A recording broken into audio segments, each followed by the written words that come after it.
গীতা এলএলবিতে আজকের পর্বে দেখতে পাবো গিনি কলোনিতে এসে মায়ের কাছে বলে, মা বোনকে সাবধান করো, বোন পদ্মকে কোথায় রেখে দিয়েছে, দিয়ে থানায় গিয়ে আমাদের নামে কেস করে দিয়েছে, বোনকে এলে বলো। গীতা অফিসার পঙ্কজবাবুকে বলে কৃপানের কল ট্র্যাক করতে।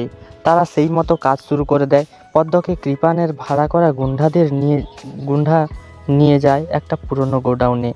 কিরণ কান্তি ব্যানার্জি বলে অগ্নিজিৎকে, সব ঠিকই ছিল, হঠাৎ করে আপনার ছোট্ট ভাই এই অ্যাডভোকেটটাকে ফোন করে প্ল্যানটাকে নষ্ট করে দিল। কৃপান অগ্নিজিৎ মুখার্জিকে বলে, যা হওয়ার হয়ে গেছে, এবার বাইরে যা করার আমি করে নিচ্ছি, কোর্টের ভেতর সামলান। মুখার্জি বাড়িতে গীতার কথায় শুনে ভয় পেয়ে যায় সবাই এবং বলে, আজকে রাতে রিং সেরিমানিটা হবে তো। কৃপান চলে যায় পদ্মকে যেখানে নিয়ে আটকে রাখা হয়েছে। গীতা কৃপানের ফোনটা ট্র্যাক করে কোন জায়গায় আছে তা জানার জন্য কৃপানকে ফোন করে এবং গীতা কিছু পুলিশ ও পঙ্কজবাবুকে সঙ্গে নিয়ে গোডাউনের দিকে যায়।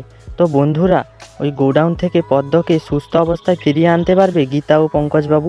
আপনাদের মতামত অবশ্যই কমেন্টে জানিও। আর নতুন নতুন আপডেট পেতে আমাদের চ্যানেলটিকে সাবস্ক্রাইব করে পাশে